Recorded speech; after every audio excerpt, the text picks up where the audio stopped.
Olá, tudo bem? Esse é o Ouvi Ali, um podcast em que você escuta conversas cheias de sensibilidade sobre as nossas relações com o mundo. Eu sou a Lívia Nola e a cada semana eu recebo uma pessoa diferente para uma troca sincera e profunda sobre quem nós somos na nossa essência.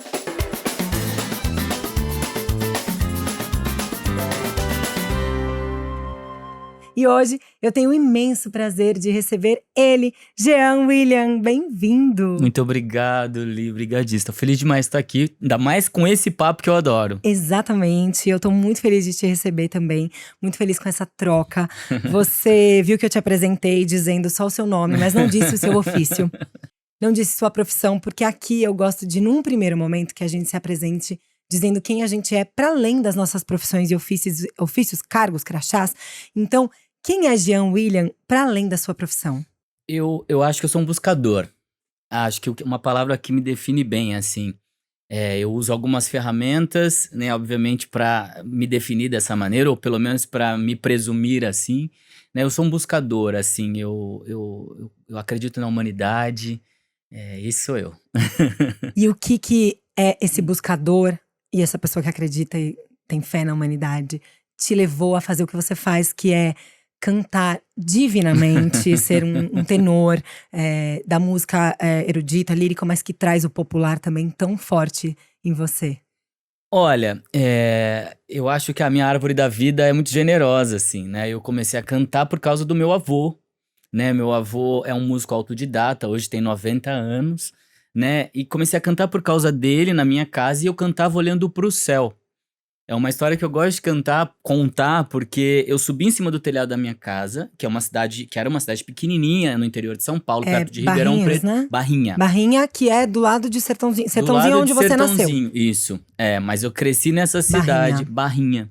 E como era uma cidade pequena de interior, então o céu era sempre muito azul, né? E tinha muito horizonte, porque tinha muita terra, muita plantação e pouco espaço urbano, assim, né? Então eu cresci cantando e olhando para esse grande horizonte.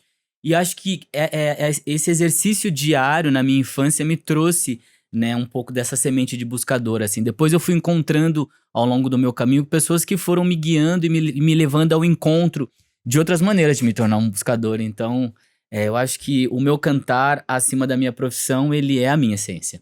É a sua essência, é muito doido falar para um artista falar quem a gente é para além da nossa profissão, porque a nossa profissão é a nossa essência, e eu sempre digo isso aqui, é o que a gente faz diariamente. A gente não bate cartão, tira o crachá e vai para casa e deixa de fazer, né? Você tá sempre… Diário. Tanto que você falou o meu cantar, e esse foi um ato falho que nunca é falho, que é muito bom, que você gosta de cantar sobre isso, e na verdade era contar. Mas você cantando, tá contando a sua história, né? Sim. Como é o nome desse avô? Meu avô chama Joaquim. Joaquim, ele ainda é vivo? Ele tá vivo, sim. Tem 90 anos? Ele tem 90 anos e os meus pais, eles são separados, né? Então eu cresci na casa dos meus avós maternos. E os meus pais, desde que se divorciaram, nunca mais se falaram. Mas os meus avós, os dois avós, o pai e a mãe, o pai da pai e o pai da mãe, eram muito amigos. Então, meu avô materno, com quem eu cresci, meu avô Joaquim, tocava violão, e o meu avô paterno, que já não tá mais vivo, que era Antônio, tocava pandeiro. Então, eu cresci vendo a música celebrar a amizade. Então, isso marca muito, assim, porque você crescer, quer dizer, diante de uma adversidade grande para uma criança, né? Que é ver os pais inimigos. Que eu cresci num lar onde os meus pais até hoje são inimigos, não se falam, se odeiam. Mas, ao mesmo tempo, ver que os pais deles celebravam a amizade através da música trouxe uma ressignificância, trouxe uma potência pra dentro de mim. Que assim. lindo, né? E também, você conviveu com o seu pai? O seu pai era presente? Pouquíssimo, assim. Eu encontrei o meu pai talvez umas 4 vezes na vida, assim. É a história de tantos brasileiros, Sim, né? muito, assim. É um homem realmente ausente. E falando de maturidade, né? A gente entrou aqui na sala falando de maturidade, assim.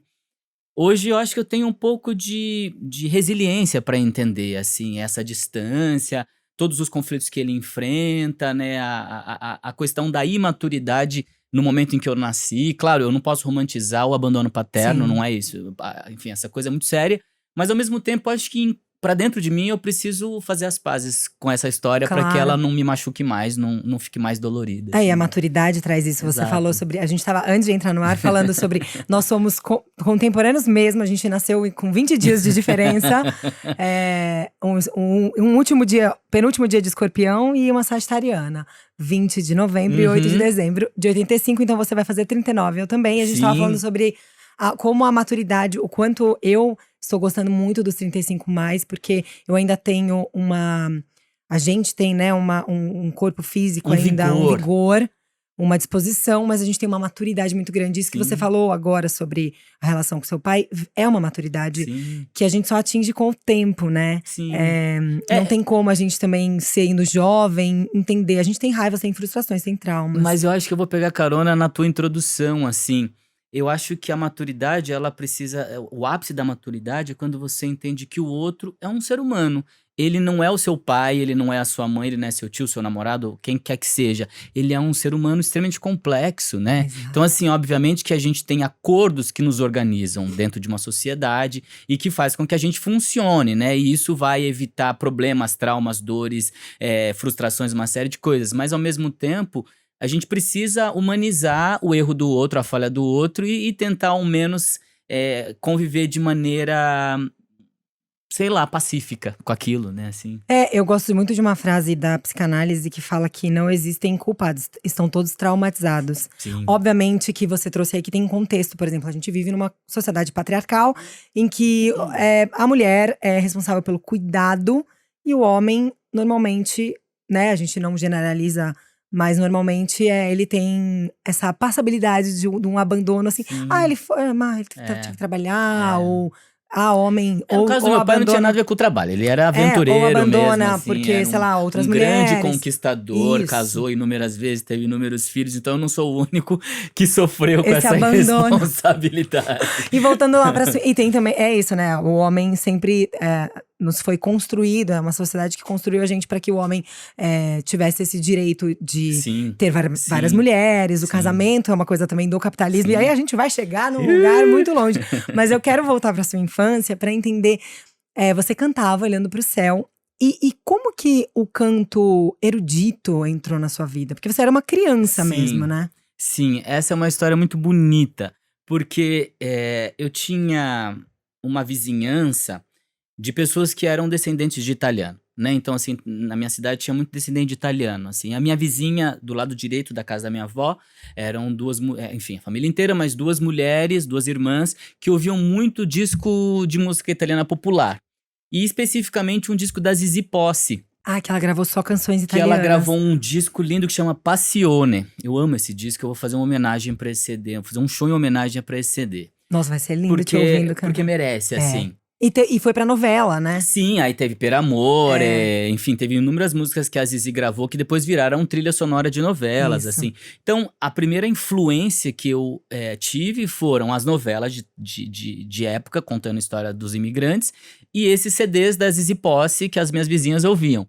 E aí, isso fez com que eu, pelo fato de ter um cérebro musical, né, assim, uma habilidade, então eu memorizava aquela sonoridade e eu absorvia, então eu imitava aquele som com muita facilidade, apesar de nunca falar italiano, de não saber nada. Na adolescência, já no começo da juventude, assim, com 15 anos, eu fiz um concurso de música na escola que eu estudava, que era uma escola pública, e ganhei esse concurso. E a diretora da escola, que é minha amiga hoje, chama Rose, era uma mulher muito arrojada, assim, porque o propósito do concurso na escola pública era estimular os talentos. Você dava uma medalha pro aluno e falava, olha, você tem talento, legal, pronto. Mas ela falou, não, você veio aqui, você fez uma prova, você mostrou o seu talento, então você precisa agora ter uma ferramenta que possa desenvolver isso pra você. Ela falou, eu vou arrumar uma bolsa de estudos pra você fazer aula de canto, já que você canta bem e gosta de cantar e ganhou o prêmio. E aí eu fui, então, pra esse conservatório de música e na primeira aula de canto que eu ia ter, eu tinha uma banda de rock. Eu cantava pop rock nos barzinhos, assim. Você já tava cantando… Eu cantava na noite, assim, como um adolescente de cidade pequena. Na minha cidade, naquela época, hoje menos, mas na época tinha muito esse movimento de a moçadinha que se juntava pra bandas. Então eu tocava na quermesse, na choperia, enfim, pra conquistar as meninas, vários aspectos. Claro. E aí… eu chego com a minha camiseta de Purple, assim, todo roqueiro. Aí a professora falou, olha, você canta o quê? Eu falei, eu canto rock, eu adoro rock. Ela falou, não entendo nada de rock. Eu falei, a senhora ensina o quê? Ela falou, eu ensino canto lírico. E eu vou abrir um parênteses aqui, que é o seguinte. Eu cresci, o fato de ter crescido num lar sem os meus pais, me fez ter que amadurecer em alguns aspectos muito cedo, porque eu era de uma família muito pobre, muito humilde. Então eu tive que aprender a trabalhar muito cedo. Então eu trabalhei como diarista, eu trabalhei como servente pedreira, entregava jornal. Então na infância eu trabalhei, né, o tempo todo. Outra realidade de Uma muitos realidade brasileiros dura.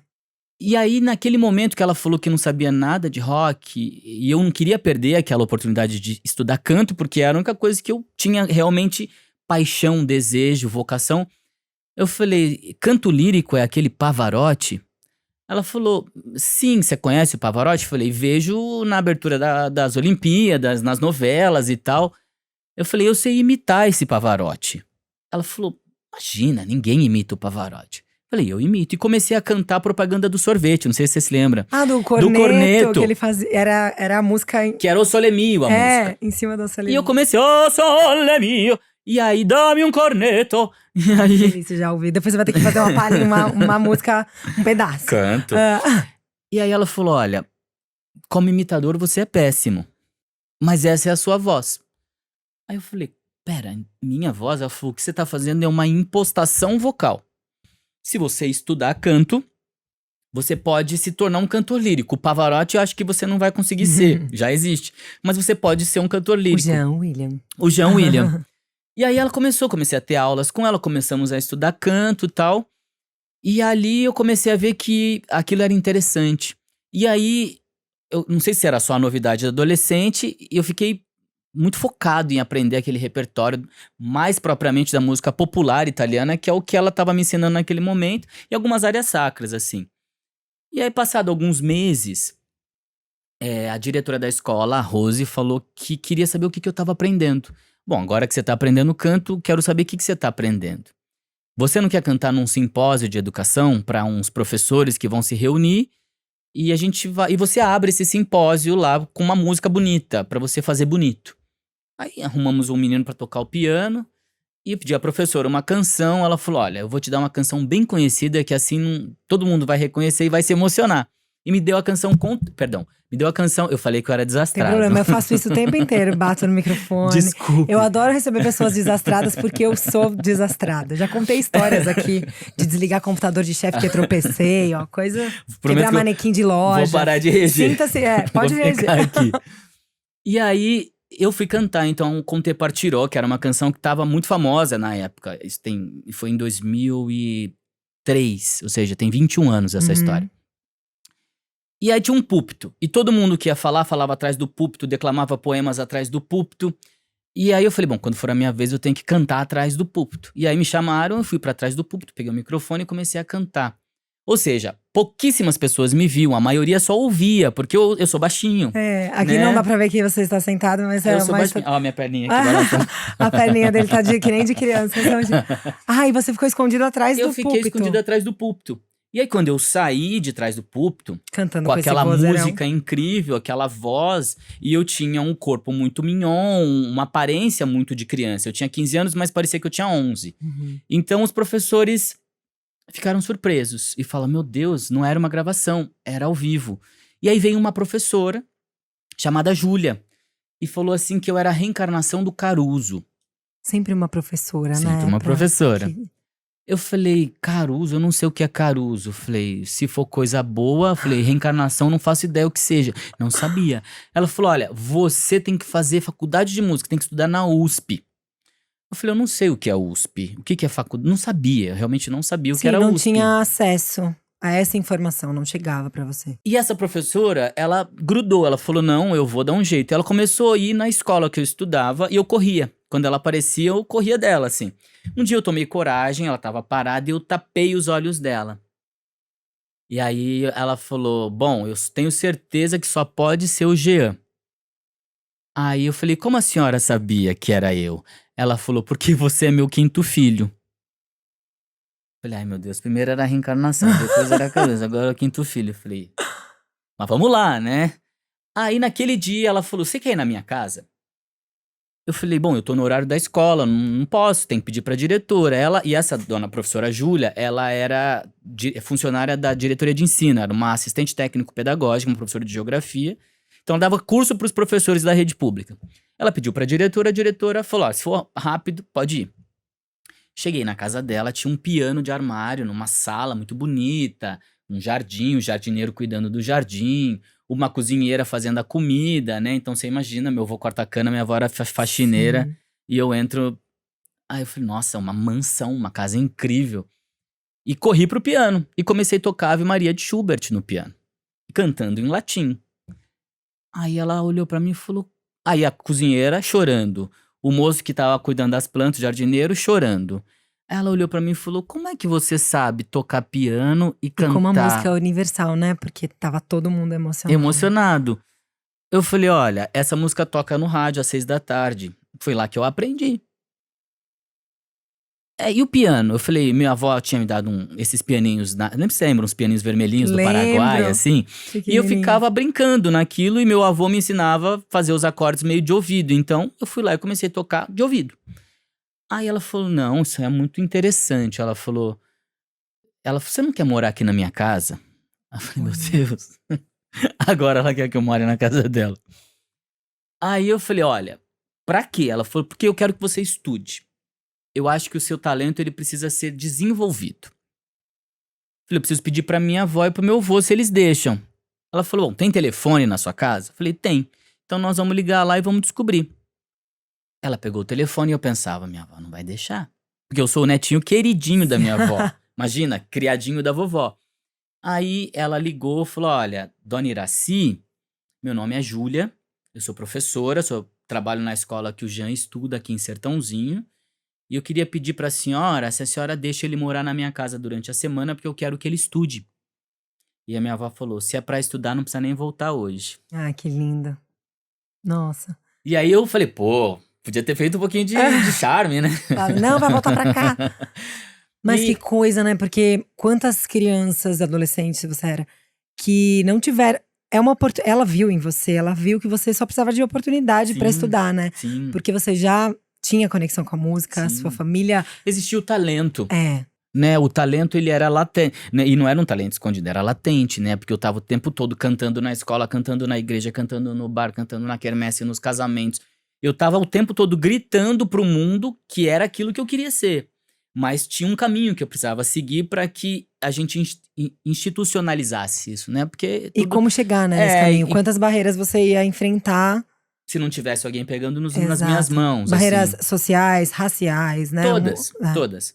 E aí a dona Júlia, ela falou com alguns colegas dela, professores, que vinham me dar aulas particulares, contratou um professor de inglês e contratou professores de música para que eu tivesse aulas teóricas e práticas para me preparar para o vestibular, porque eu nem sabia que o vestibular de música tinha mais fases do que o vestibular normal, né? Então eu tinha que fazer a prova prática, a prova teórica, que chama a prova de aptidão, né? Uhum. E aí E isso morando na casa dela. Você foi morar na isso casa morando na dela. casa dela, que era a 25 quilômetros da minha Da sua. casa, pra fazer o curso em Ribeirão Preto, na Uhum. USP de Ribeirão Preto. E aí estudando, então comecei a estudar, tipo, no último ano do ensino médio, que foi 2003, eu fazia o cursinho de manhã, que ela tinha arrumado uma bolsa, à tarde estava completando o ensino médio, e no final da tarde pra noite eu tinha as aulas complementares, aulas Sim. de inglês, aula de literatura complementar e as teorias musicais. E aí, eu entrei na faculdade de música. Naquele ano, saí da escola pública e fui direto para a Escola de Comunicações e Artes da Da USP. USP. E é muito engraçado porque a dona Júlia, como se eu te falei, ela realmente acredita que eu sou o quinto filho dela.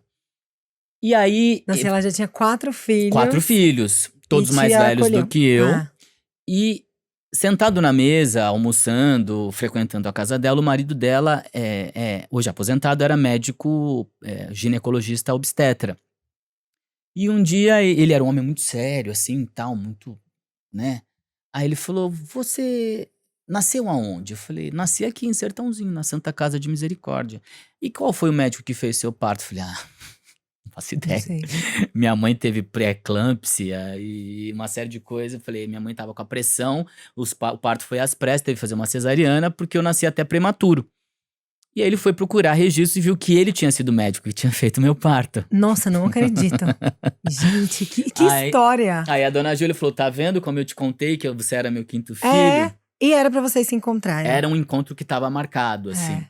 E aí, no dia que eu passei no vestibular, o filho da dona Júlia, que é contemporâneo nosso, ele nasceu em janeiro, eu nasci em novembro.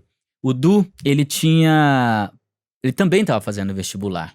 E ele não conseguiu passar na prova que ele tinha feito.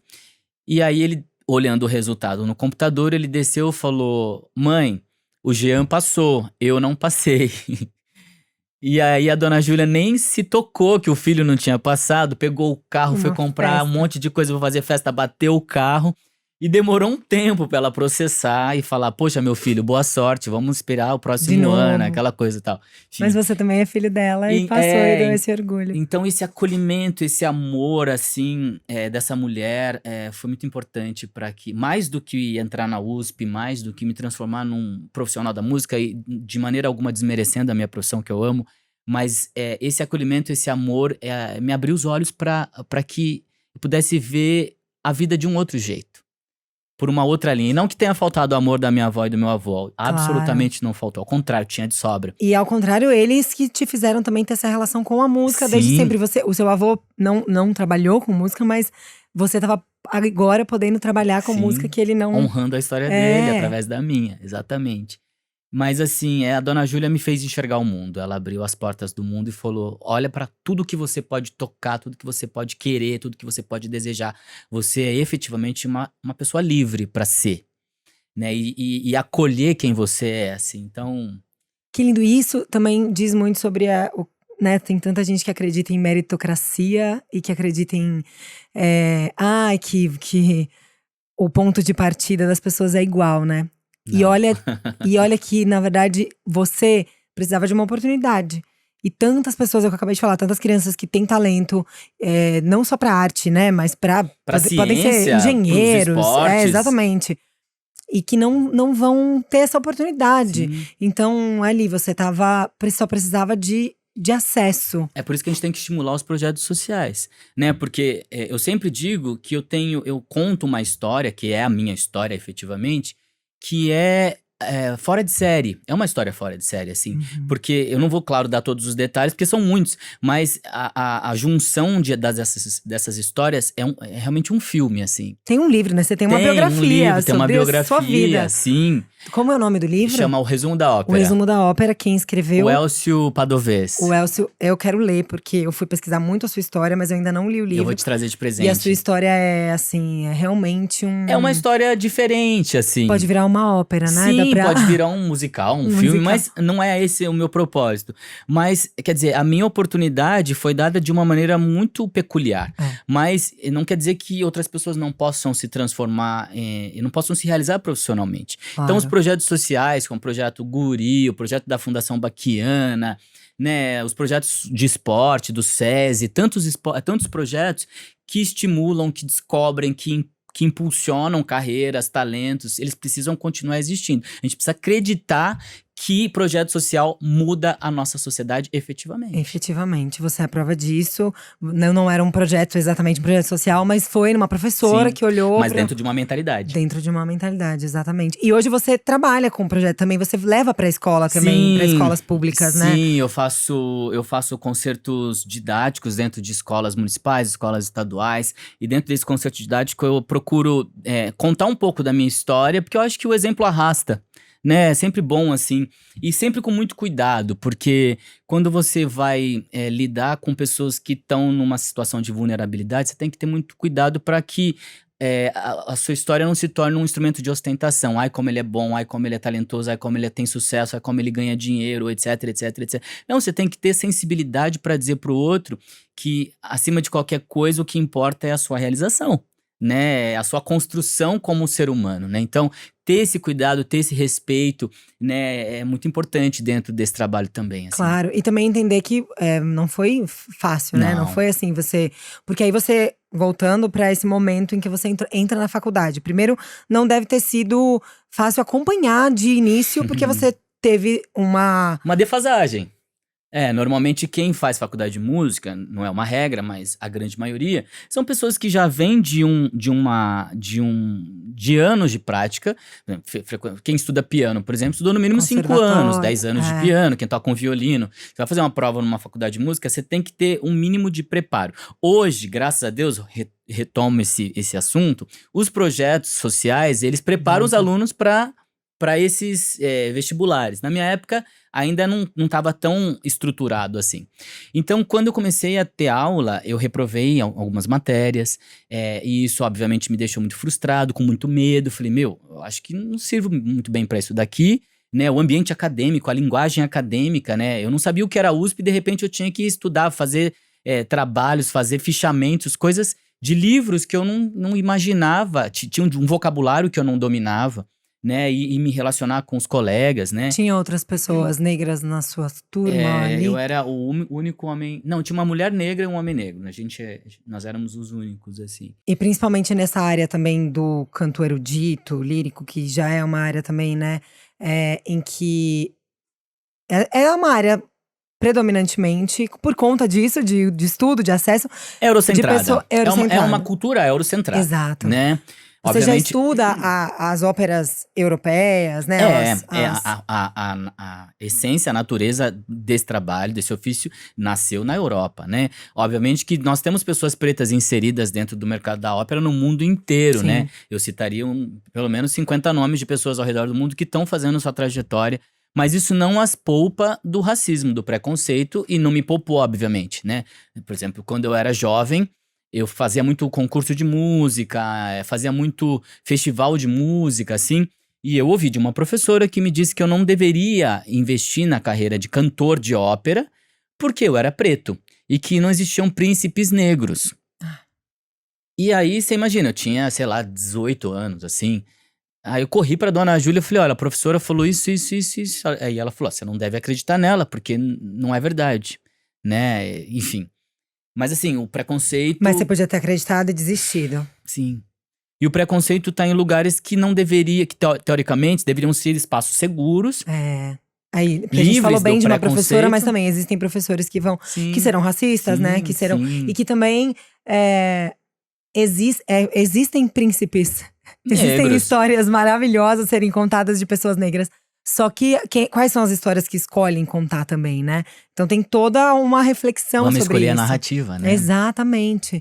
E como que você chegou? Porque aí você foi cantar, foi fazer parte do trabalhar com o João Carlos Martins. O maestro, eu sempre falo que ele é o compasso, assim, da minha história. Porque, de novo, a dona Júlia tinha 4 filhos e um dos filhos… casou-se com uma moça que tinha uma irmã que era uma jornalista, que é uma jornalista, que era uma pessoa que tinha muitos contatos, assim, né? Então, eu vi o maestro no programa do Faustão, na televisão, e falei, poxa, esse maestro tem um grupo de musicistas, né, jovens, mas eu não tô vendo nenhum cantor. Eu vou tentar ver se não me contratam. Porque eu tava terminando meu curso de música e eu não sabia muito bem pra onde é que eu vou com esse diploma. O que eu vou fazer com esse diploma de música? E aí eu pedi então pra dona Júlia pra gente ligar pra essa jornalista, que é a Mônica, pra que a Mônica Bergamo, isso, pra que ela falasse com o João Carlos Martins. Nós ligamos e aí a Mônica falou, olha gente, eu não quero deixar vocês frustrados, mas eu não posso pedir um favor pro maestro, porque eu sou uma jornalista, eu não quero correr o risco de comprometer ou de ficar devendo um favor pra uma pessoa influente, famosa como ele e tal. E nós ficamos borocochô. Falei, puxa vida, a nossa única possibilidade de acesso era essa. Ponte, assim, né? Um contato mesmo. Seria ela. E aí ela falou, olha, mas se o maestro em alguma ocasião me ligar, é diferente. Se ele me procura por algum motivo e eu me lembrar, eu posso tocar no assunto. Na mesma semana. Quando eu conto, as pessoas falam, não, você tá inventando. Na mesma semana, o maestro ligou pra Mônica. porque ele estava começando esse trabalho que coroou ele como um grande maestro popular do Brasil e da América Latina. Ele estava começando esse trabalho, né? Então ele estava o tempo todo na mídia, assim. Então ele ligou para ela para dar uma nota de um concerto que ele faria no Clube Pinheiros naquela semana. Exatamente naquela semana. Pra você ver, a sua história é uma história realmente…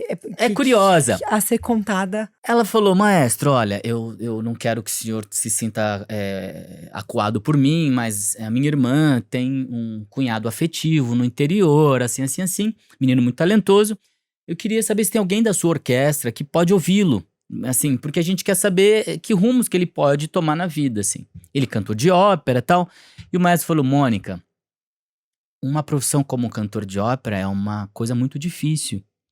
E normalmente as pessoas que me procuram dizendo que cantam bem, que têm talento, essas pessoas elas vão cantar assim, numa reunião de família, num casamento de um parente ou de um amigo, vai fazer essa profissão de uma forma mais informal, assim, mas ser um cantor de ópera é um desafio.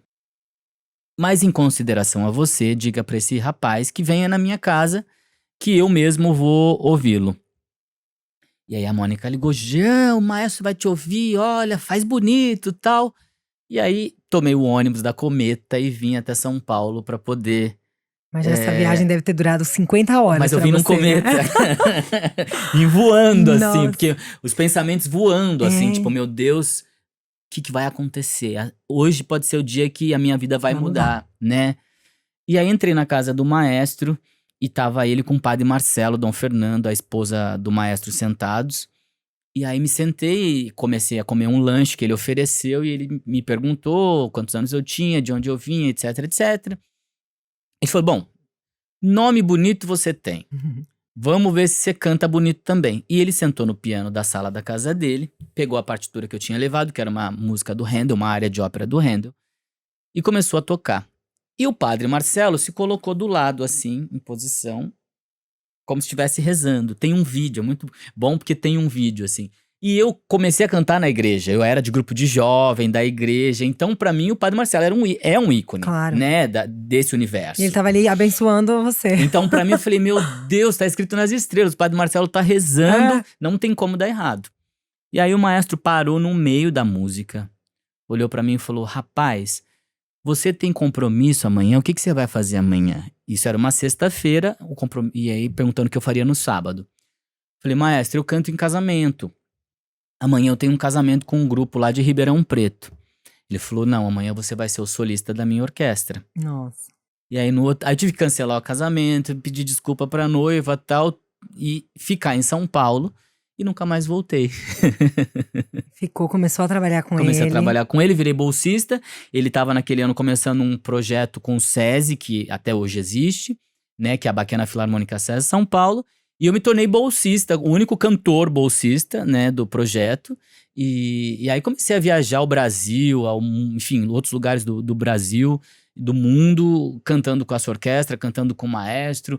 Enfim, praticando, né, o que era o mais importante, assim, né. Além, obviamente, de oficializar a minha profissão, né, o maestro, ele me permitiu praticar, porque o artista, ele precisa do público para praticar, Claro. né, e cada público tem uma peculiaridade, então foi uma grande escola. O João Carlos Martins é uma grande escola, ele ensina todos os dias, além de tudo isso, a sensibilidade que ele tem pela música, a paixão que ele tem pela música, que é verdadeira. Você vai na casa dele e ele senta no piano, nunca é mais uma vez, só mais uma vez.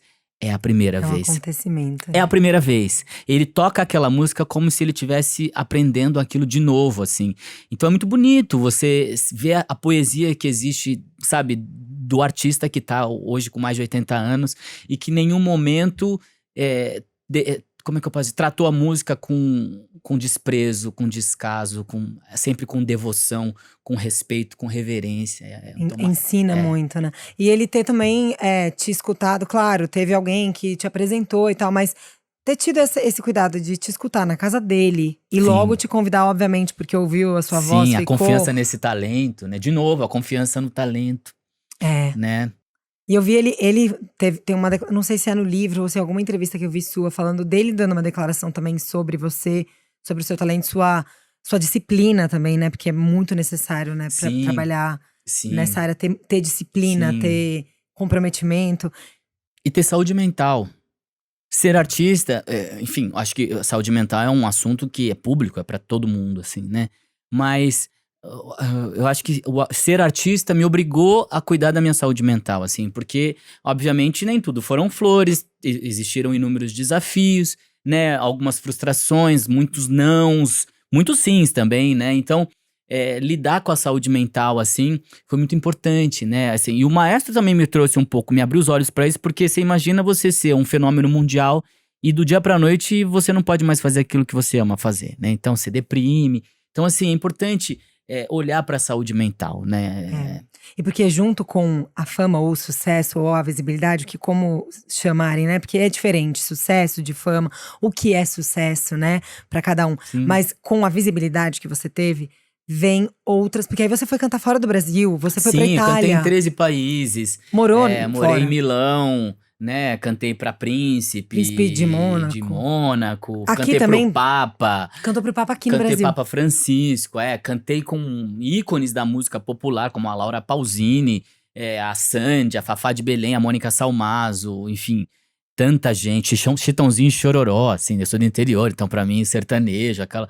Então, assim, você tocar esses lugares, né, exige também um pouco de preparo, porque senão Claro. você enlouquece.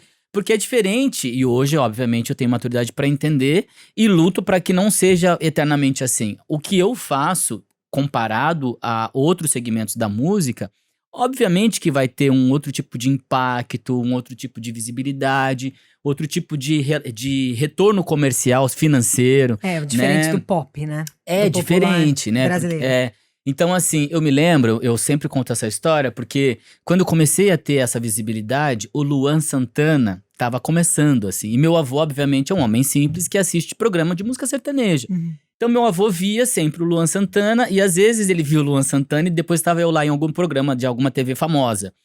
E aí ele falava: Você viu que o Luan Santana já comprou um avião? Falava, eu vivo. E o seu, quando você vai comprar? Falei, eu acho que eu vou ter que aprender a voar. O avião, eu não sei se. Eu Ah, vou mas ter que aprender deveria. a voar. É, mas é muito diferente mesmo, Sim, né? Não só, primeiro porque é isso, é um segmento popular, né?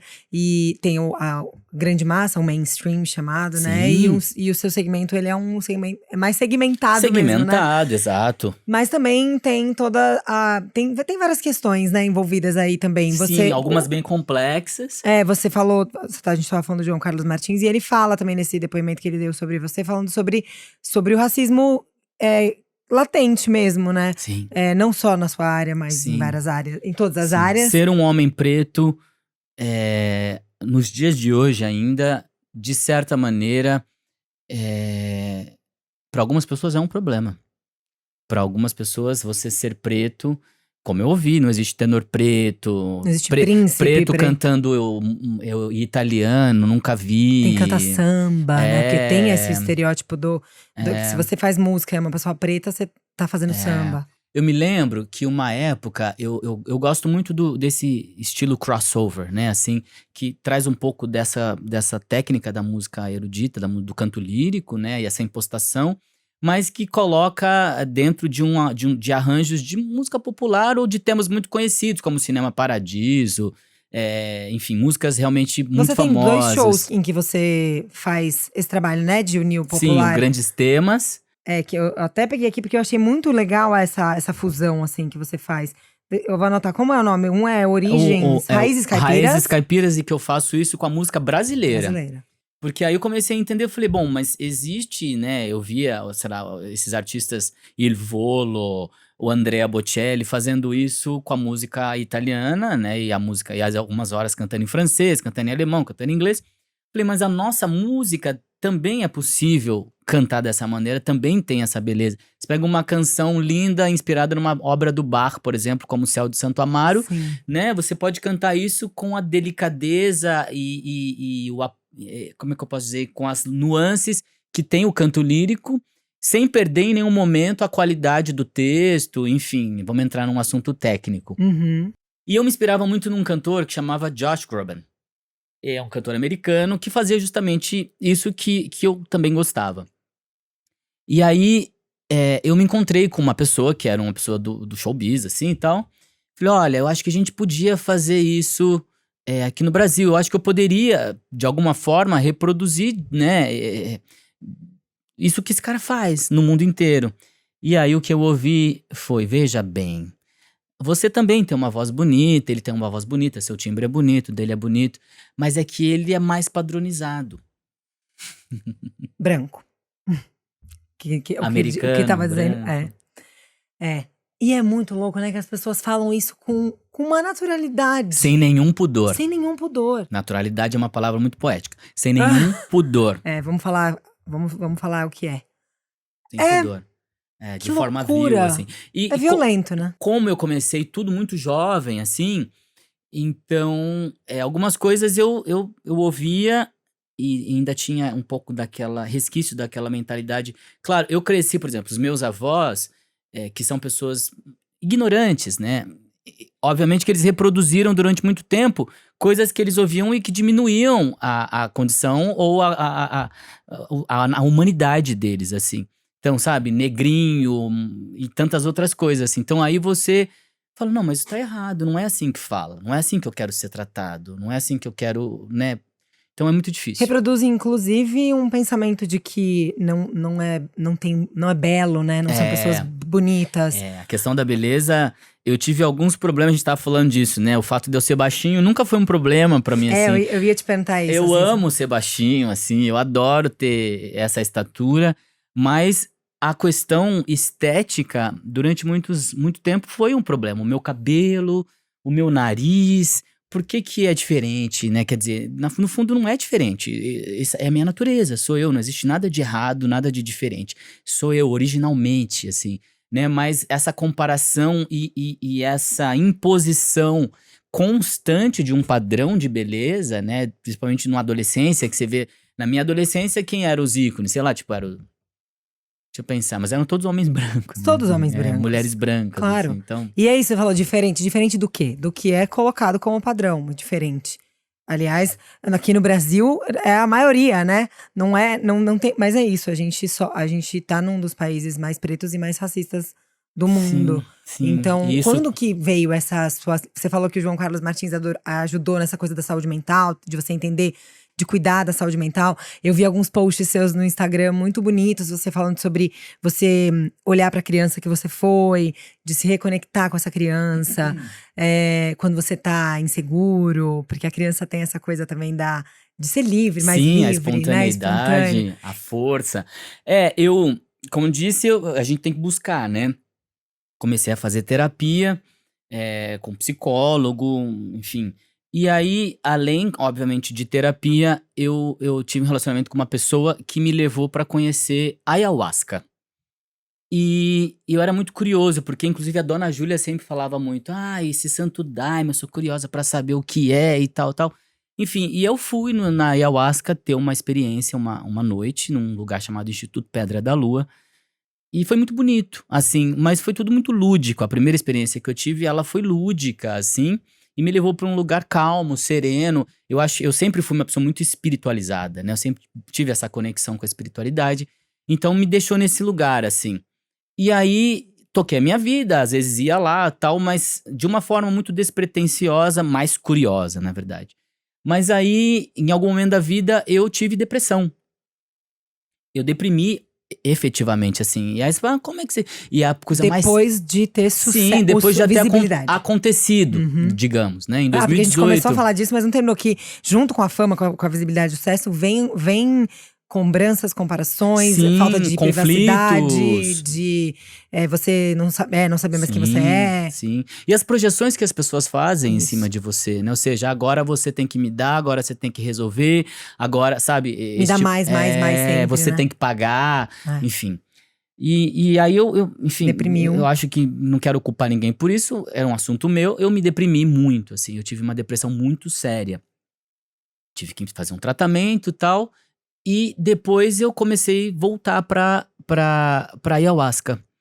E aí aquilo, essa experiência ela me trouxe muito fortalecimento, me ajudou a ter, esse autoconhecimento efetivo, assim, porque como tudo na vida, são escolhas, né? Quer dizer, você pode ir para um lugar e ter uma experiência de expansão da consciência e ficar num lugar que também é bonito, de miração, né? De viagem, e aquilo pode ser uma válvula de escape. Mas eu acho que eu tive ferramentas que podiam me ajudar a criar um discurso realmente para resolver as minhas questões internas, assim. Então me trouxe um grande fortalecimento e isso me ajudou a reencontrar a minha autoestima, assim. Então, quando eu falo dessa criança interior, é a minha alma, né? A minha alma, assim, e a espiritualidade que eu tenho, que eu carrego, que tem a ver com ancestralidade, que tem a ver, né? E que não tem medo, assim, porque a gente, obviamente, falando de um país racista, não seria diferente com as religiões de matriz Com africana certeza. ou qualquer outro tipo de segmento que não dialogue diretamente com o que é O padrão, padrão. né? Assim, não, eu gosto, eu sou feliz assim, eu sou realizado assim, eu vou continuar fazendo, vou continuar seguindo, porque é bom, porque me fortalece, porque me enriquece e eu quero saudar, quero cantar, quero fazer projeto falando disso cada vez mais, assim. Eu vi um texto seu também que você fala: o seu lugar é onde você você sente, vê e sente confiança de expressar a sua verdade. Esse papo de que é necessário ir muito longe e conquistar o mundo para se tornar alguém importante exaure a existência. Sim, é Que é exatamente o que verdade. você estava falando, né? Porque você, acho que quanto mais você vai ganhando visibilidade e as pessoas vão te colocando neste lugar, né? Você vai achando que você tem que ir mais e mais Sim. e mais. E na verdade, às vezes, a sua essência é estar conectado com você. E aí você vai perdendo essa conexão com você. É, porque aí cantar fica em último caso. Que é a coisa Que mais é a coisa importante da mais sua vida, assim. importante, que é a ferramenta mais útil, fica em último lugar, assim. E obviamente que eu tenho responsabilidade, a gente também não pode achar que tudo é culpa dos outros. Ai, tadinho, né? Não, eu também tenho responsabilidade, porque talvez eu não tivesse maturidade para entender e impor limites, obviamente, nessas questões, né? Então eu tive que sofrer para impor esses limites, né? E também não tinha maturidade para distinguir quais caminhos que eu podia ou não atender, né? Aí, enfim, vamos entrar num assunto de psicanálise aqui, Eu né? adoro, sempre tem. Todo episódio a gente vai pra psicanálise, fala de terapia. Um assunto de psicanálise que é, talvez o fato de ter crescido distante dessa mãe, distante desse pai, né? Trouxe pra dentro da minha personalidade, principalmente na minha infância, essa insegurança. Então eu tinha a necessidade de agradar todo mundo, porque eu tinha que ser aceito. Eu não aguentava mais ser rejeitado. Eu não Claro. queria ser abandonado de novo. Eu não queria ser traído de novo. Eu queria ser amado. Então quando você tá na carência, tá na insegurança e na busca do amor, vibrando nesse tipo de lugar, obviamente que você vai atrair o excesso, o vício, a dor, porque, enfim, né, é um assunto São longo, muitos assim. vazios pra preencher, e você vai Vazios, preenchendo de de formas formas, de forma ignorante, de forma que. inconsequente. Exato. E você tem, além de todos esses trabalhos, de ter cantado pra tanta gente, enfim, presidentes, papas, príncipes, presidentar também? Presidenta, acho que do Brasil democrático, acho que quase todos. Todos. Além disso, e cantou fora e tal, você tem um álbum lançado Sim, e tem chama. um single autoral agora também, né? Sim, Seu, uma composição sim, sua. sim, tem um álbum que eu gravei em 2014, que chama-se Dois Atos, que é realmente esse projeto que eu uno a música popular e a música erudita, são 2 CDs, né? A gente vendia CD naquela época, sabe? Sim. Como faziam os maias, assim. É, exato, lá na Ciência Demais. Sou dessa É. época. E esse disco tá nas plataformas, obviamente todas, no YouTube também. E aí, nesse ano eu lancei uma música autoral. Eu gosto de compor, é uma música popular, obviamente é uma música pop, né? E eu lancei essa música porque eu acho que essa música, ela é a consagração de tudo que eu consegui conquistar de mim comigo mesmo nos últimos anos, depois de todos esses conflitos e todas as resoluções. E não, gente, pelo amor de Deus, não sou Buda, tá? Não, Adoraria, tem muito ainda, tem né? adoração, mas assim, Encontro das Águas é o nome? Encontro das Águas. Porque na pandemia eu descobri o surf. Que é uma grande paixão sua também. Eu amo a água, amo o mar e, assim, tô longe de ser o Ítalo Ferreira, meu ídolo, mas eu amo surf, assim. Tipo, então quando o mar tá calmo, quando eu vejo que eu tenho condições físicas pra remar e entrar e pegar umas 4, 5 ondinhas, eu vou lá, me divirto e tal.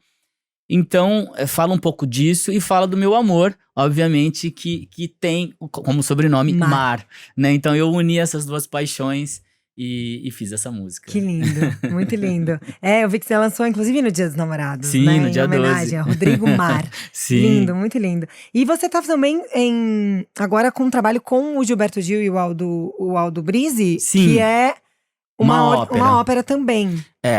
Esse trabalho é um trabalho maravilhoso. A professora Rose, lá do de Winston Churchill, a escola que eu estudava no ensino médio, ela dava carona, porque às vezes eu queria ir embora pra casa da minha avó e ela falava, ó, se você quiser ir embora mais pro fim da noite, eu te levo, na sexta-feira, enfim. E ela vinha sempre com um disco do Gilberto Gil ao vivo. E eu escutava aquele disco, onde eu falei, olha, me empresta esse CD pra eu escutar na minha casa.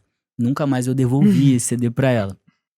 E aí, no começo desse ano, o Aldo Brizzi, que é um maestro extraordinário, que eu conheci quando eu morava em Milão, uns anos atrás, ele me ligou e falou, olha, eu tô com um projeto assim, assim, assim, eu gostaria de convidar você. É um projeto, é uma música que eu escrevi junto com o Gilberto Gil, uma ópera inspirada no amor de Cristina Airrada, né? Então, é toda uma coisa mística, tem todo um misticismo envolvido, assim. E eu queria que você fosse um dos personagens, o espírito da floresta, e o Gilberto Gil vai estar no palco tocando e cantando com a gente, assim. Não, pai, Gente. como assim? E aí, imagina fingir Costume na frente de Gilberto Gil. Eu vou lá na uma Bahia, cheguei lá em entidade. Salvador, tipo, aí no estúdio pra ensaiar, e de repente chega o Gil com o violão, chinelinho, assim. Ô, meu nego! Maravilhoso. Falei, meu Deus, é o Gilberto Gil. Ele é um patrimônio vivo da Orixá nossa... de verdade, Ele assim, sabe? Deve ser, assim, uma emoção muito grande pra Foi. você estar em cima do palco. Foi com emocionante, e aí a gente fez a estreia aqui na Sala São Paulo, no Brasil, né? Essa ópera estreou na França com outro elenco, mas no Brasil, nós estamos aqui na Sala São Paulo, e agora no dia 23 de novembro a gente tá na Concha Acústica lá em Salvador. Que lindo. E Cantando em português, uma Cantando em ópera português. Porque você fez Carmen, fez várias Sim, das grandes sim. óperas Sim. mundiais, né, Sim, também. Butterfly, Carmen, mas cantando em português. Essa ainda não encenada, essa ainda é um projeto que ele tá só em forma de concerto. Uhum. E aqui em São Paulo tem uma ópera também, que também tem esse discurso muito legal, que é o Blue Monday, do Gershwin, que a gente vai apresentar no Teatro Municipal agora, dias 15, 16 e 17. Dia 16, que é sábado, 2 sessões.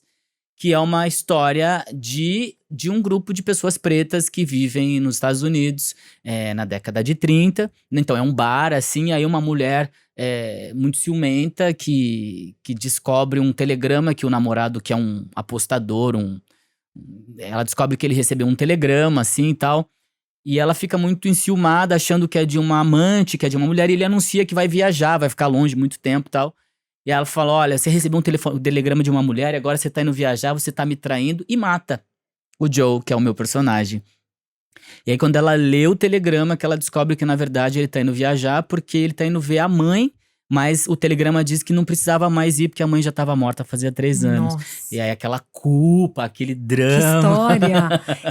Agora em novembro, tá? Isso, e ela 15, não 16 fica e depois, porque esse programa vai ao ar dia 20, inclusive no dia do seu aniversário e da Consciência Negra. Então já foi. Já foi, não tem problema, mas foi. eu vou te perguntar no fim, a gente já tá assim caminhando pro fim, mas assim, as suas redes todas, pra que quando tiverem próximos concertos, óperas, as pessoas te acompanharem e você divulgue, porque é muito importante, né?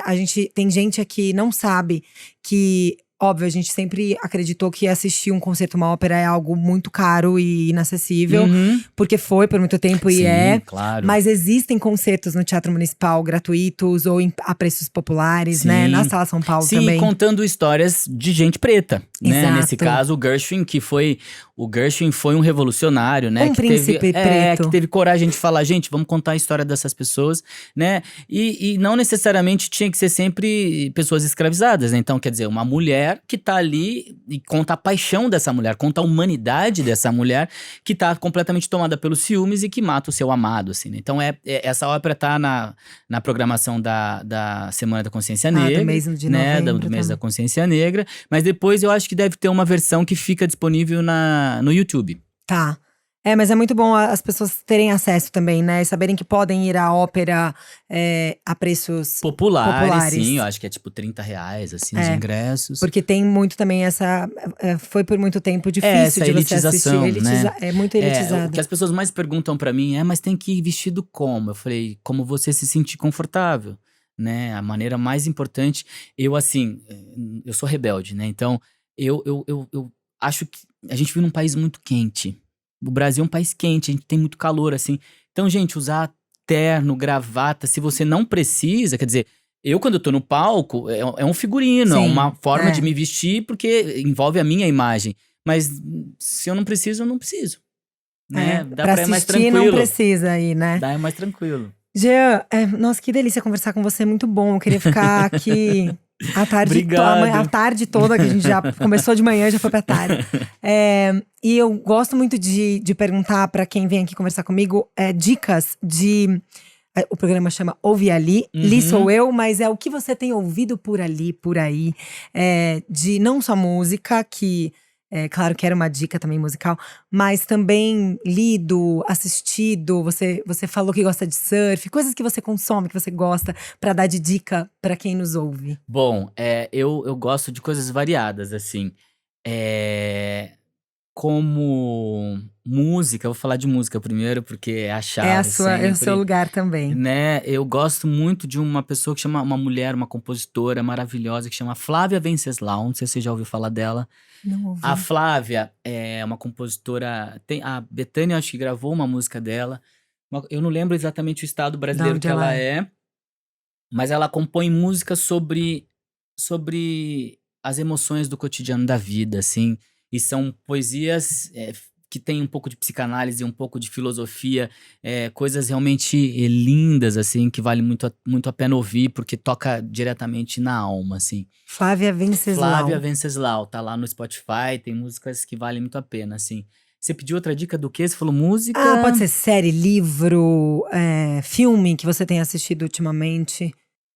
Nossa, é engraçado, né? Pergunta uma coisa, puf, Sai. Eu vai devia ter te tudo. avisado, né? Pensa numa dica. Mas você deu uma dica musical maravilhosa. Sim. Mas não sei se você é uma pessoa de ver série, filme, de leitura, alguma leitura que te tocou também na vida. Você vai pensando aí, enquanto Eu tava isso… lendo, eu tenho problema. De memória. Eu memorizo uma ópera inteira em um dia e meio, se eu precisar. Mas se você precisar falar, Mas pode se eu precisar olhar. falar de uma coisa, tem esse livro aqui que eu comecei a ler, que eu tô achando incrível, que foi uma dica, inclusive, de um amigo, Aham. que ele postou. Então, eu adoro que deem dicas aqui, porque às vezes é uma coisa que a gente nem sabe que existe. E vem uma… Eu comecei a ler o livro agora, eu tô encantado. De novo, é uma mulher, a escritora chama Han Kang. O livro chama A Vegetariana. eu ouvi falar desse livro já, também anotei pra ler. Esse livro, assim, eu tô lendo. E aí, às vezes, enfim, eu tô há umas 2 semanas que eu não tô conseguindo abrir o livro e tal. É muito incrível, assim, porque como a mente humana, como as nossas relações, como a gente se constrói e se desconstrói, é muito importante, assim, a gente valorizar as nossas relações, porque elas realmente determinam muito daquilo que a gente se torna, assim. Tipo, Porque o livro fala sobre uma pessoa que é vegetariana. não vou dar no meio spoiler de… do livro, mas claro, o centro do Sim. livro é porque essa pessoa que tinha uma vida cotidiana, do dia pra noite ela se torna vegetariana, né? Só que esse vegetarianismo dela, ele muda algumas coisas no comportamento dela, nas emoções dela, obviamente porque a pessoa começa a ver o quanto é importante você respeitar os animais, etc. Mas é muito mais complexo. Que porque fala aí, das relações dela, né? De como as do pessoas… marido, quer dizer que do dia pra noite você para de comer carne. E eu moro junto com você, você cozinhava pra eu comer e agora a gente vai comer o quê? E aí o pai… É assim, realmente um livro muito envolvente. Han Fala sobre Kang, humano. sobre como ser humano, a vegetariana. Maravilhosa essa dica. E tem uma coisa que a gente não falou aqui, pra encerrar, e é lindo falar isso. Você tem um anfiteatro lá na sua cidade com o seu nome. Sim! Olha, você chegou… Sim. Mas é lindo isso, né? É em Barrinha mesmo, não é em Barrinha. Sertãozinho, em Barrinha. Em Barrinha. É uma grande responsabilidade, assim, porque né, você tem um prédio público que leva o seu nome, né? Você tem que viver a sua vida honrando, né, essa homenagem. inspirando as pessoas para que elas realmente falam, ele faz jus a essa homenagem. Longe de ser santo, de novo, tá? Pelo amor de Deus, mas é importante que as pessoas saibam que ter esse prédio com o meu nome acarreta em mim uma grande responsabilidade. Claro, e mostra o valor da sua Também, existência, não só do seu trabalho, né? Obrigado, mas também. da sua existência. Obrigado. É porque você falou, não, porque eu sou. Ninguém tá te santificando, mas está te colocando como. Que bom que você existe e você é dessa terra, desse Brasil, desse interior profundo. É muito lindo. Obrigada, Jean, por essa troca. Muito bom bater esse papo com você. Agora que eu também fui pesquisando, descobri que você é um escorpiano, que signo e terapia sempre tá aqui, nesse papo. Escorpião com touro, lua em peixes. Meu ascendente é peixes, eu sou sagitariana. E a gente é tão contemporâneo, né? Assim, você falou das novelas, eu me lembro tanto de assistir essas novelas com músicas italianas. O pianinho, eu tinha o pianinho também. Vermelho. Fala para as pessoas que nos ouvem como elas fazem para te ouvir por aí. Seus arrobas, tudo. E termina cantando alguma coisa, porque você deu duas frases e eu já fiquei aqui, gente, é delicioso te ouvir, eu quero ir pra próxima. Eu vou nessa, que agora a gente tá gravando antes, se tiver ingresso ainda, quero te ver no Municipal. Sim, agora. Vem assim, a gente tá convidadíssima. Bom, meus arrobas, @tenorjeanwilliam, com M de Maria no fim.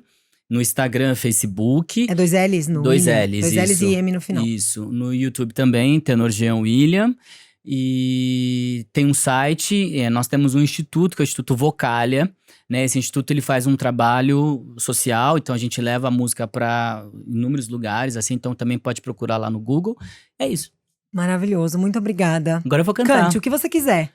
Ó lua branca de fulgores e de encanto, se é verdade que ao amor tu dás abrigo, vem tirar dos olhos meus o pranto, vem matar essa paixão que anda comigo. Por quem és, desce do céu, ó lua branca, essa amargura do meu peito, vem arranca. Dá-me o luar da tua compaixão, vem por Deus iluminar meu coração. Jean William, maravilhoso, ó. Não tem como não chorar mesmo, meu olho já encheu de lágrima, ainda mais de conhecer a sua história, a sua vida. E obrigada pelo trabalho que você faz. Obrigado. Parabéns pela sua arte. Jean William, vocês que escutaram a gente até agora, obrigada pela companhia, pela escuta. Se vocês curtiram esse papo, que eu tenho certeza que curtiram, dá um like, compartilha com quem você acha que pode gostar também. Tem um link aqui na descrição para você se inscrever no Ouvir Ali e receber o aviso de cada episódio toda semana, toda quarta-feira. E a gente se encontra na semana que vem. Um beijo!